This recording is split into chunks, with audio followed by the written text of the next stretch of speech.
Welcome to Backstories, the podcast where we dig deep into the untold tales behind the people, places, and moments that shape our world.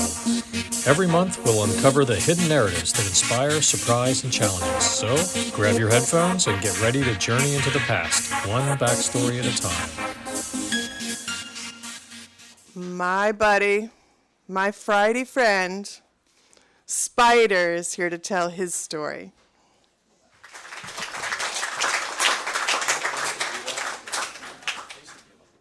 When it came to this theme of hit the rewind, mine was more like, well, that happened. So, story starts off, as any good story does, at the bar, drinking.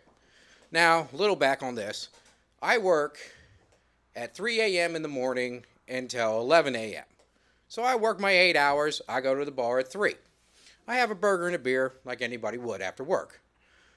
And then more people show up afterwards. And you sit there, you drink more, you talk. And it keeps going on from there.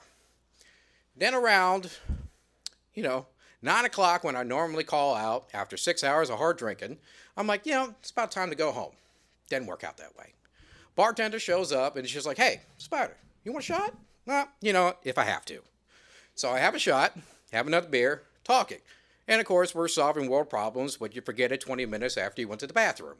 So you just keep there talking and talking and talking, and then before you know it, it's last call. And I'm like, okay, might as well close out. Bartender says, hey, you're out, dude. You want a shot? Why not? So I get out there, and I'm like, all right, sober out a little bit, have a cigarette, drink some water, go home. Walk out, can't find my car. And I'm like, I know I parked here. I was here earlier in the day. I'm looking around, no idea where it is. So, like any good boy does, I call my mom. At 2 o'clock in the morning, wake her up and go, hey, Mom, I can't find my car. She goes, well, you're an idiot. So, I'll wake up your dad, and he'll come pick you up. Where did you leave your car? In the parking lot. Duh. Where in the parking lot? At this spot. Okay. You're not helping me and I'm not helping you. So why don't you do yourself a favor, call the cops, that's smart, and tell them what happened. And I'm sitting there thinking, yeah, you know what, that's smart. I've been drinking for over how many hours now? Yeah, let's call the cops and tell them I lost my car. So I do. I call them and tell them, thinking, I'll just get a police report, go in the morning, find my car in a ditch somewhere or wrapped around the car. Or around a tree, sorry. So I call them. They pick up the phone. I tell them what's going on. They're like, okay, well, what's your license plate number? I'm like, I don't know. Does anybody know that at the top of their head? I don't think so. So I call my mom again. And I'm like, hey, Mom, I know I just got the emissions test. It should be on the form. If not, you can't find them in the mail. Check the email. So she checks the email, finds it to me. I write it down on my hand. It's Sharpie. And I tell the cop.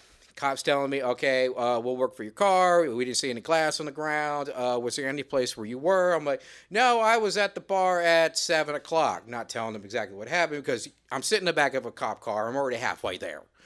So, not a cop car shows up and goes, hey, do me a favor. Take a lap around the city here in Ellicott City and see if you can find his car. And I'm thinking, you're not going to find it. And then I'm sitting there talking to him. He's like, all right, here's my card. Here's the police card number. We'll call you in the morning, blah, blah, blah, and we'll go from there. And all of a sudden, he hears something on the radio. I'm thinking, oh, they found my car. Yes. And then I remembered, oh, I parked in the other parking lot.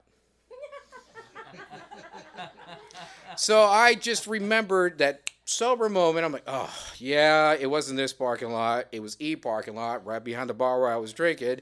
It wasn't in that parking lot. It was in this one. I'm so sorry. And I'm like thinking, I'm in the back of a cop car. Is he going to let me go? Like what's going on here? And he goes, you know what? Why don't you stay in the car? I'll drive you over there. And I'm thinking that's a nice way of saying we're going to the police station. We'll take care of it there. So he drives me around. We go around. And then all of a sudden he brings me up next to my car. And I'm thinking, wow. Is he really going to let me go? And he pops out the car, goes to the back, opens up the door and says, okay, have a good night. I'm thinking, are you kidding me? So I'm standing there thinking, there's no way these two cops are going to let me go. So one drives one way, the other drives the other way. I'm sitting there in the parking lot, standing there like, what kind of luck am I having right now? So, of course, what do? You call your mom. Hey, Mom, what? Found my car. Where was it? On the parking lot. Well, what are you going to do? Well, I'm going to smoke another cigarette, think about life, and then I'm going to come home. That's my story.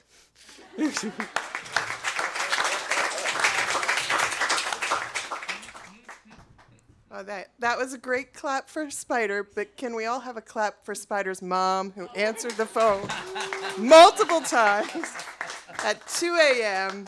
and looked up his license plate numbers? God bless moms.